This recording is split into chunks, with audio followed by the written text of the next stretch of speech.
Namaskar. So now in our previous lecture we have seen about some recap of concept which you might have studied in your class 11. Now we'll move further on. We'll discuss now the type of relations which is based on your class 12 syllabus, which we are going to follow in this class 12 mathematics part. So let's begin about types of relation and see what all details we learn from here. So as we had already seen in our previous lecture about relation, so first thing, what is relation? So a relation R from set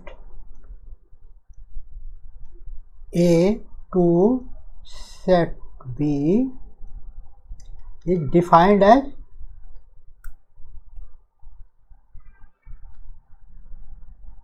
subset of the Cartesian product. Now you know from our previous discussion what is Cartesian product? Product A cross B, right? So we can write it as R subset. No, this is the symbol, as you know, for subset. The ordered pair xy, which is coming from the Cartesian product, is element of the Cartesian product A cross B, such that x is element of A and y is element of B, right? We also write it sometimes as x r y, means x is related to y with relation R, and where x y, the other pair is element of R, means which is a subset of your Cartesian product of the vectors, the two sets A and B, where x is element of A and y is element of B. So both things say the same thing, either it is written like this, alright. So be careful, in exams and your sometimes we also use x r y instead of that. So the meaning is same, the representation is different, so you should keep in mind, right? So now coming back to that point, relation. So a relation R is from a set A to set B is defined as subset of the Cartesian product A cross B, where that x is element of set A, y is element of set B, and the other pair made from that x y is element of Cartesian product A cross B. So this is the relation. We had also seen about that if the number of elements in set A is, let's say, P, and if the number of elements in B is set Q, then the number of elements in the set which is coming from the Cartesian product of the two sets A and B, that would be P and Q. So remember, that is very helpful. Sometimes we come across using it. So now let's have a look at some example for this. So an example of nice example for this can be given as, so let's say we have a set 1, 2 elements in that, and there is another set which is having 4, 6, right? So now, as we said, that relation is a Cartesian product of the two sets A cross B. So if you make this set the ordered pair, where x you take an element from A and the other element from B, and then you make a ordered pair, that would be the complete set. So you can make 1, 4, 1, 6, right? Then 2, 4, 2, 6. So you notice that how you have created that ordered pair, the relation and the set from that, the Cartesian product. So now you can notice that the number of elements are how many? 1, 2, 3, 4. Now the just formula we discussed, the number of element in A is equal to number of element in B is equal to 2. Then what we expect the number of element A cross B? It's equal to 2 into 2, which is 4, right? So it is the same what we got here. So see how beautifully you can now make sure that how many elements should be there, and that way you can construct the set based on the Cartesian product. So this is all about relation, and with some examples. So let's move further and let's have a discussion on the types of relations. So there are total 6 types of relations you would see in this syllabus. So the first is empty relation. We will see about in detail what is the empty relation and other relations which we are going to discuss here. The first is that empty relation. Second is universal relation.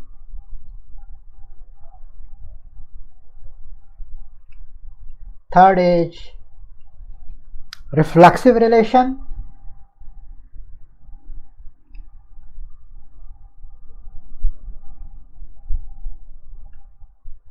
fourth is symmetric relation,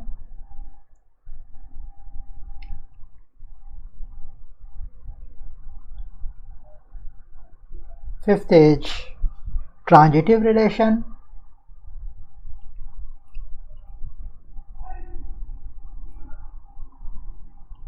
and sixth is equivalence relation.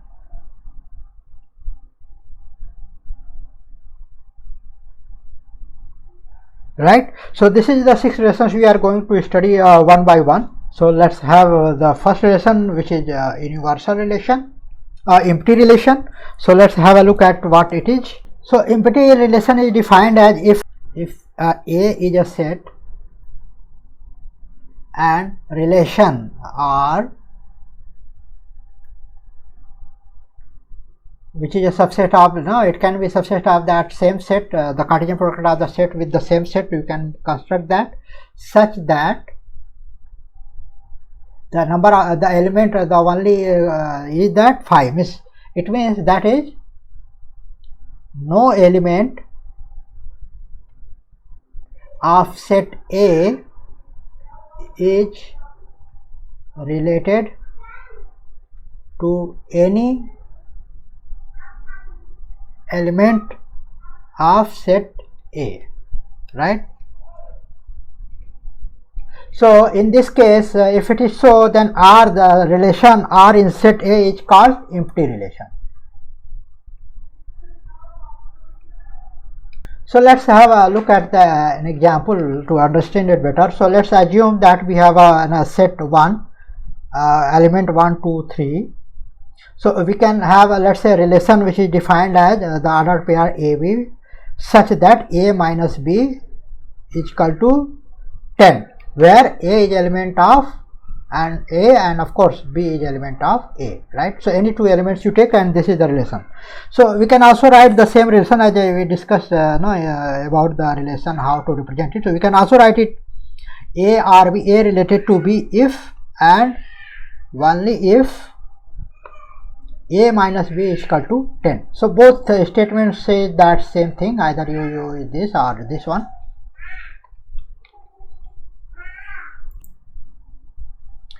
So first let's say how many elements we can have.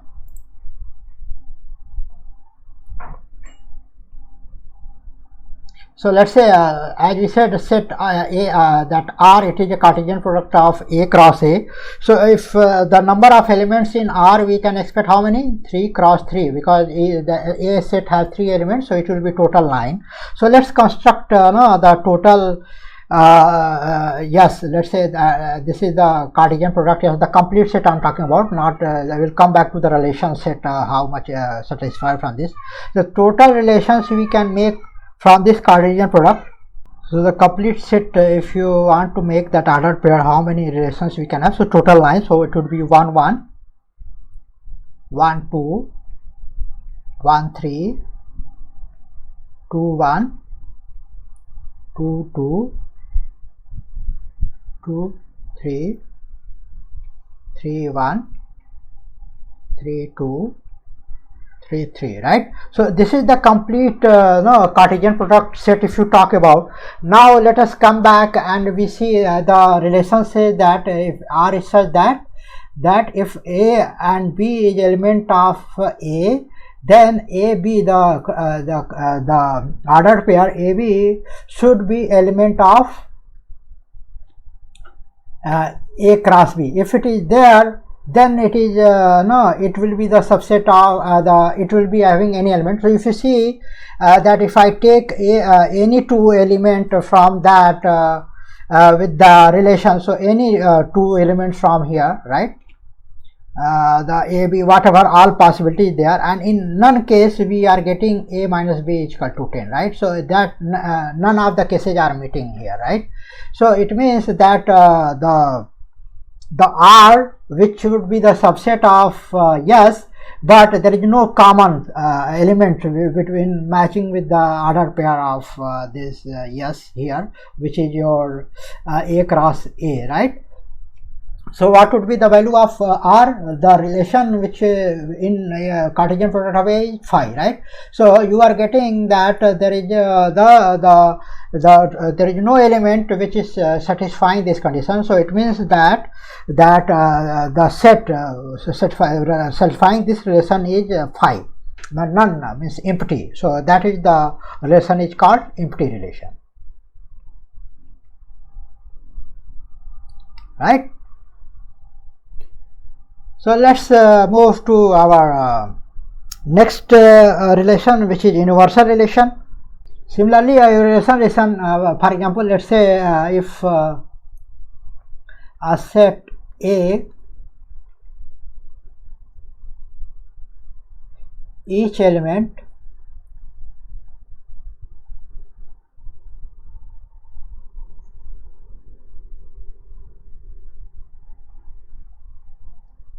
is related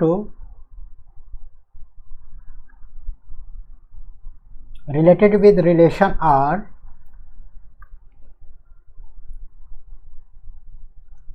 in set A, self set A, it means that, let's say if yes, there is a Cartesian product of the set, let's say that complete set is A, then if R, the relation which is satisfying this condition, is matching with the all possible elements of the Cartesian product, then it would be called a universal relation.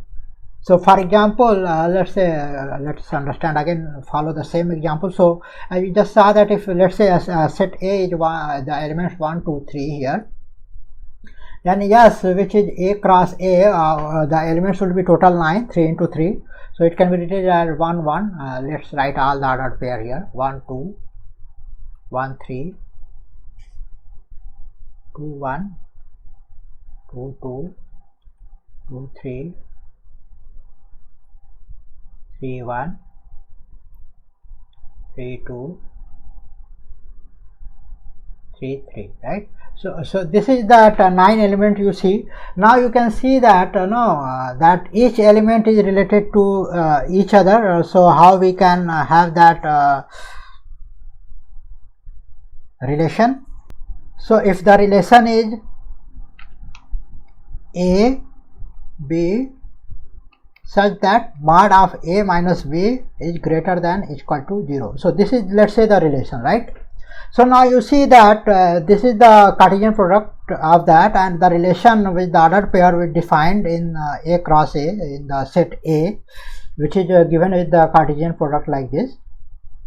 If this is the satisfying the condition, so you see that each element of this A cross A is satisfying this condition, right? So you can write R is equal to S. Yes, so you fill all those elements which is satisfying this condition and make a set, then you will find that each element is will exist in this, so the both set will be equal. So in this case, the set the relation R in set A is called universal relation.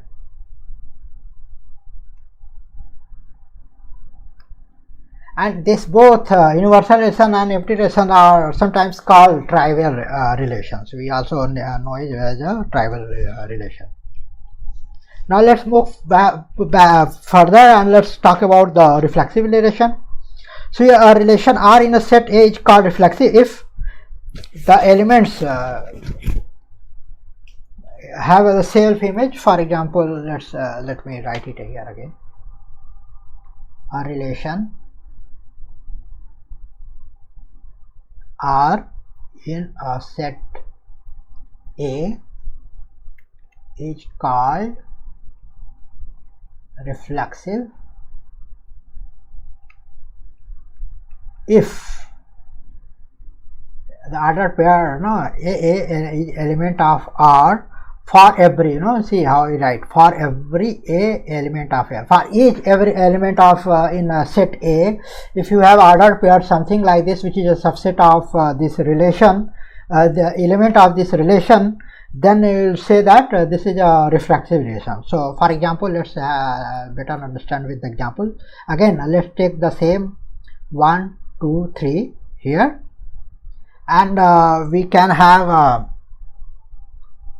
so following this relation, which says that let's say we have the relation R, so which is something like this: 1 1, 2 2, 3 3, 1 2, 2 3, right? So this is the relation set. You already have some relation is there, and this is the set.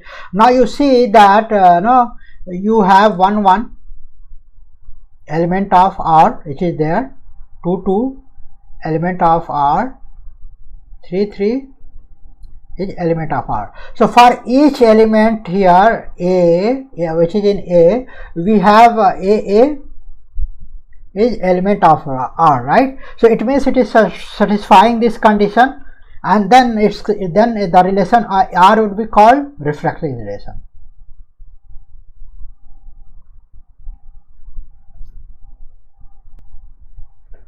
Right? Now let's move to the next relation, which is symmetric relation. So our relation R in a set A is called symmetric if A1, A2, the ordered pair, is element of R, which implies that the A2, A1, no, the ordered pair, the elements are reversed, right, is also an element of R for every A1, A2 element of A, right? So if this condition is satisfied, then we'll say that the relation R is a symmetric relation in set A. So for example, let's say we have a relation given as defined as the order pair of L1 L2, where L1 is perpendicular to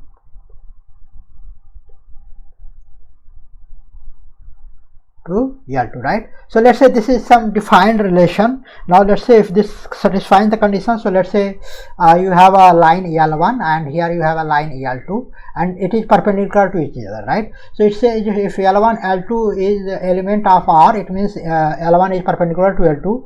So whether L1 means whether L2 will be perpendicular to L1. So obviously from mathematics geometry we know that if L1 is perpendicular to L2, then L2 is perpendicular to L1. So it means that L2 L1 set would be also the element of R, right? So it means that L1 L2 if is element of R, it is implying that what, that L2 L1 is also an element of R, right? So it means that R is the symmetric as per the definition, symmetric relation. Okay, now let's move to our next relation, which is transitive relation. So a relation R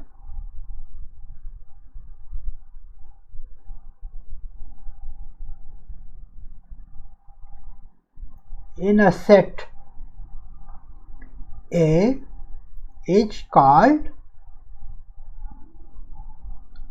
transitive if A1, A2 is element of R, the relation which would be coming from the Cartesian product of A cross A, and A2, A3 is element of R. If this is the condition, then if it implies that A1, A3 is also an element of R for every A1, A2, A3 element of set A, then R would be called transitive relation. Right? So again, let's have a look at an example, the same example here. So let's say if a set A is given as 1 is equal to 1, 2, 3, 4 here, and the relation set is the set which is given here is 1, 2, 2, 2, 1, 1, 4, 4, 1, 3, 3, 3, 3 2. So this is the relation set is given, and now we have to check that if R relation R in set A is transitive or not, right? So it means now you see that any pair you see, so as it says that A1 A2 here, and also you choose the other element in R which is having A2 A3, right? So you choose two pairs where the second element of this and the first element of this are same, and whether you just check if that implies that A1 and A3 of that set forming from that set is forming the element of this one, right? So you see that this set where this is matching. So if you see, then this will imply that A1 A2 should be the element of 1, so it is there. Similarly, you check another pair. So for example, you let's say this one 2 1 here.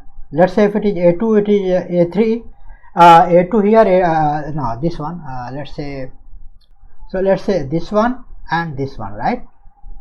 So let's say this is your A2, this is your A2, then this is A1 and this is A3. So is there any 1 3 set available here? Yes, it is here, right? So it is for that element of A. So it is satisfying that any element, if you have A1, A2, A3, element of this set A, which is here, right? 1 2 3 whatever you take. Now you are finding that if A1 A2 you taking two order pair and A2 A3 two order pair are element of R, then you are finding a set which is A1 A3 which is also an element of R, right? So it means that R is transitive. Okay. Now let's come back to our next relation, which is equivalence relation. So relation R is said to be equivalence relation if it is all three, the reflexive, symmetric and transitive relation satisfies it. Then in written form we can write a relation R in a set A is said to be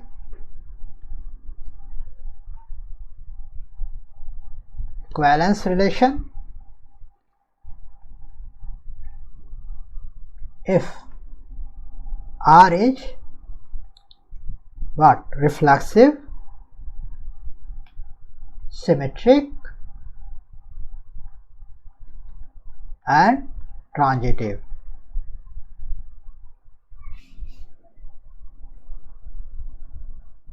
So it means what? It means that it should satisfy the first condition, which is for every element A, if there is an ordered pair which is an element of R.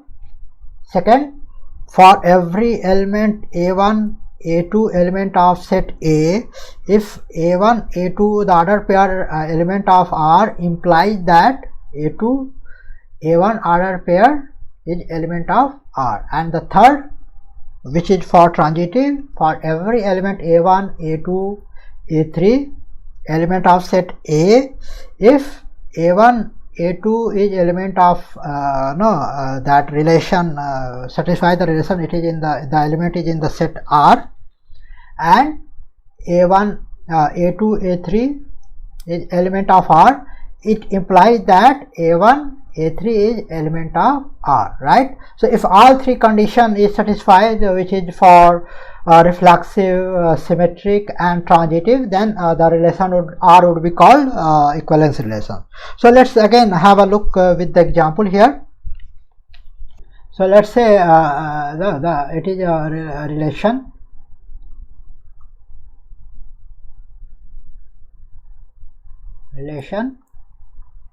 R in the set Z of integers, which is defined as R is equal to the order pair A B such that 2 divides A minus B. So this is the relation, and we need to see that if it is satisfied all the three conditions, if it is satisfied, so then R would be equivalence relation in set Z, right? So let's have the first one. Check the symmetry, the reflexiveness. Is it reflexive? So let's say if element A is an element of Z, so if it is reflexive, then A should be subset of R. So you can see that no, if relation of R, then A minus A, that is that it would be 0 and it is divisible by 2, right? So it means what? It means that AA is element of R. Okay, that satisfies that that R is this relation is reflexive. The second point, let's say A1, A2 be the element of Z, and let's say if I write A1, A2 here, and let's say it is equivalent to 2x, some multiple of x, some which is some value we are getting, and it is divisible by 2 because it is element of R, so it should be divisible by 2, so I can have a multiplication 2 factor here, right? So if I write A2 minus A1, so what I would get? I would get minus A1 minus A2, right? So I can write it as minus 2x. So you can see that A2 minus A1 implies that it is divisible by 2. So what it represents? It represents that if A1 and A2 is element of R, it is implying that A1 is also an element of R. It means that R is what? It is symmetric.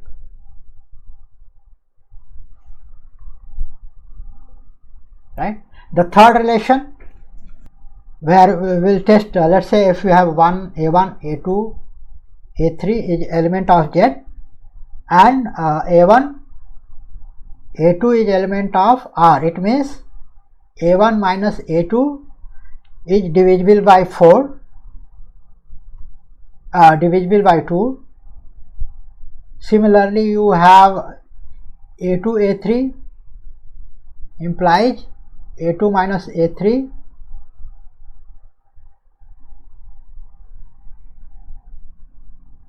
divisible by 2, right?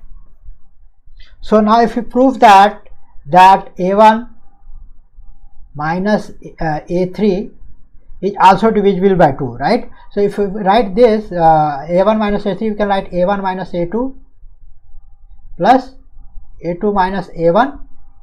It means we can write from the above discussion A2 minus A3, right? So you can write this as it is. So we have just seen that if it is divisible by 2, so you can have some factor 2x here, and if it is also divisible by 2, you can have a 2y, some multiplied by 2, because this and this is element of R, so they are divisible by 2, right? So you can write 2 in bracket x plus y. So you can see that A1 A3 is also, no, there is a multiplication 2 of xy, so it means that A1 A3 is element of R, because 2 into x plus y is divisible by 2, so it means that it is transitive as well. So it is satisfying all three conditions: reflexive, symmetric and transitive. Then we can say that R is what? R is equivalence relation.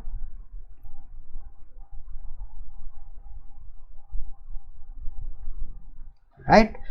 So this is an example for how you get proof that equivalence relation in this case.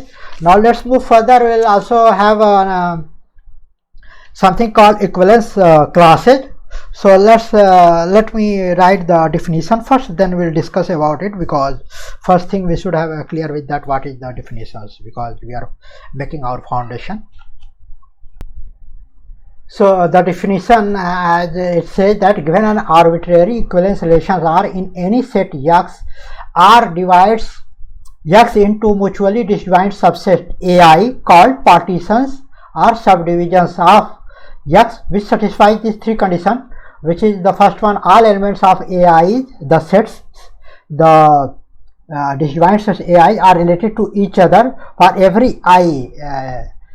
And second, no elements of AI is related to any element of AJ with the two disjoint sets where I is not equal to J. And union of AJ gives the whole set X, and in such case the two disjoint set AI and AJ, the intersection of it would be empty set phi for I is not equal to J. if this satisfies these three conditions, then the such subsets AI are called equivalence classes, right? So let's have a look at the examples, what it means. So for example, let's have the same example as we used previously, that relation R in the Z of integers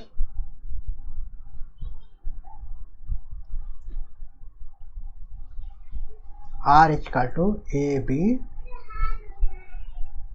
such that 2 divides A minus B, right? This is just the we saw above, and we proved that this is an equivalence relation. So here as definition that the equivalence relations are in any set X, right? So here that X is that the set of integers Z. So you can see that no odd integers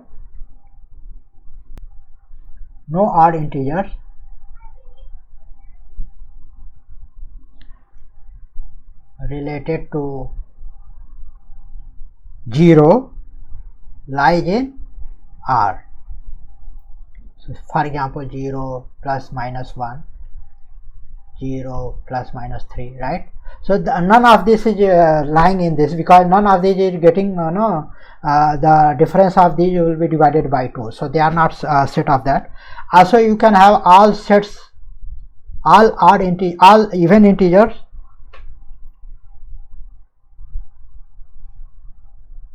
related to 0 lies in R. For example, 0 plus minus 2, 0 plus minus 4, right? So all such set would find that they are divisible by 2, and then they will be lying in R, relation R set. Similarly, we'll have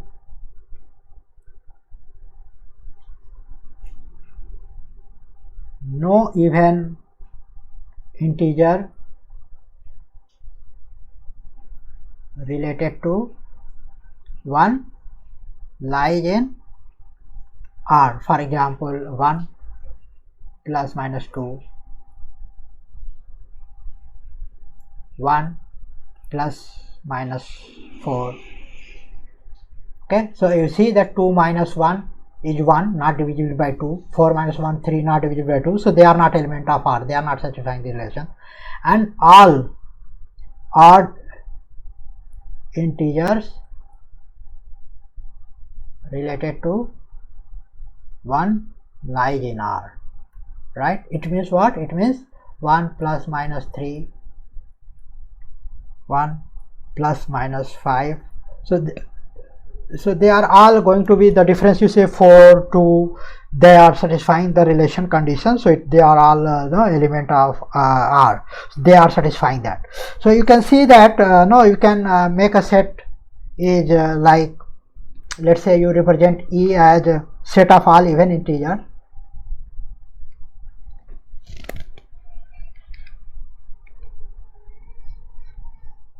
and let O be the set of all odd integers, where E would be subset of the set integer set, and O is also subset of integer set. Now the three conditions, the first, let's say Z is equal to E union O. If you these two disjoint sets, if you see and take union, that it will give the complete your set of integers where E and O is that what? Disjoint set, right? The second condition, no element of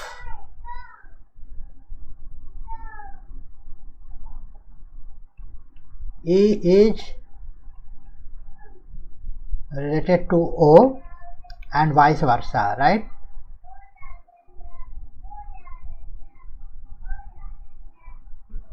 All elements of, third condition, all elements of E are related to each other. which means what? Is that it is a multiple of R, 2R, and odd integers are, right? So there is a some relation where R is element of Z. So there are some relation exist for each element of R, E and O are exist there, so they are related with each other. So all three conditions are being satisfied. So it means what? It means that E is called equivalence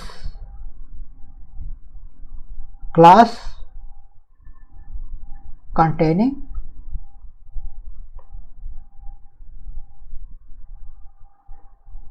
zero, which is denoted by 0, right? Similarly,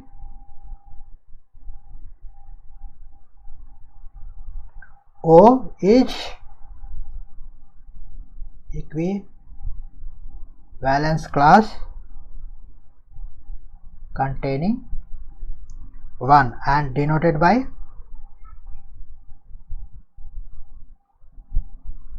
1, right? So one thing to note here is that this class is not equal to this because they are disjoint, and you can write that all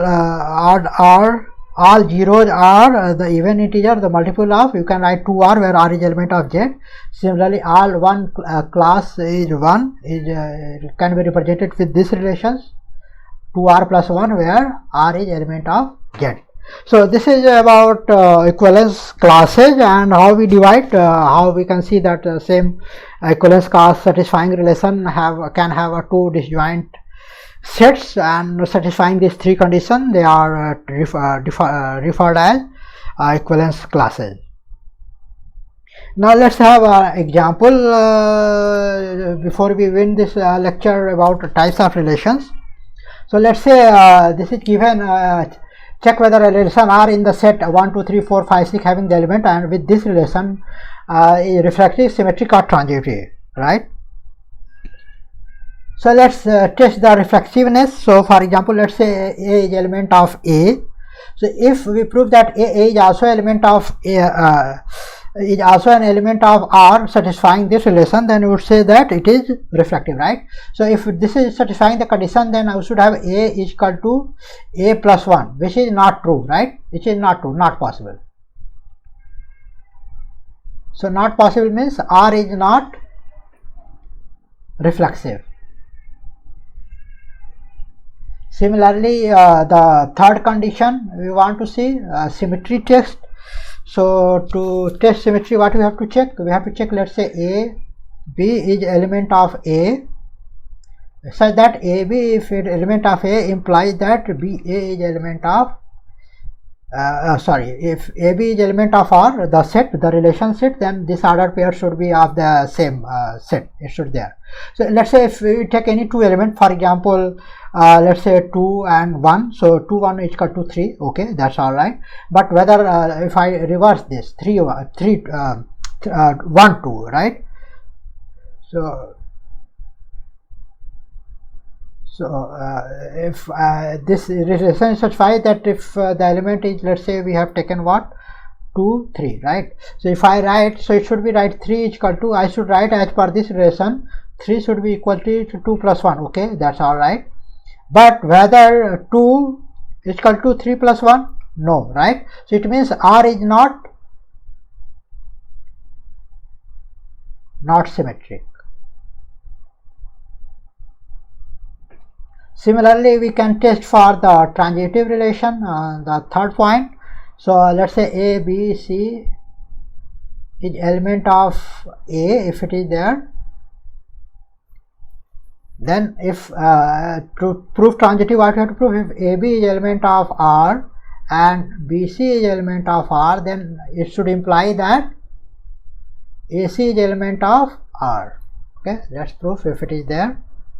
So let's say it means that if B is equal to A plus 1, then C is equal to B plus 1. Then we should have to prove that C is equal to A plus 1. If this is satisfied the condition, then it is transitive, right? So let's see. So we can see c is equal to, which says a plus 1, c is equal to b plus 1, it is given there, and b is equal to a plus 1 plus 1, right, which is a plus 2, right. So you can see that is not equal to a plus 1, it means that AC is not element of R. So it means that A is not transitive, right. So you can see that R is not reflexive, not symmetric, and not transitive. So this is not satisfying any of the condition. So this is a nice example now, where you can now see that example how to utilize these concepts and finding it. So this is very useful. So these are some very useful examples, and now you are creating your concept in types of relations, which is sometimes looks very abstract, but with you understand with examples, it becomes very easy and very effective to understand. And you can generalization, you can have big theory and formulas coming off it without doing individual examples. So of course that is a later stage, you should not worry about right now, but understanding the concept where you are building your one by one and with the example, I hope you might have understood it well, and do it with some more example practice and will understand it more. So this is all about types of relation. We'll meet you again where we discuss types of functions in our next lecture. So see you there. Thank you.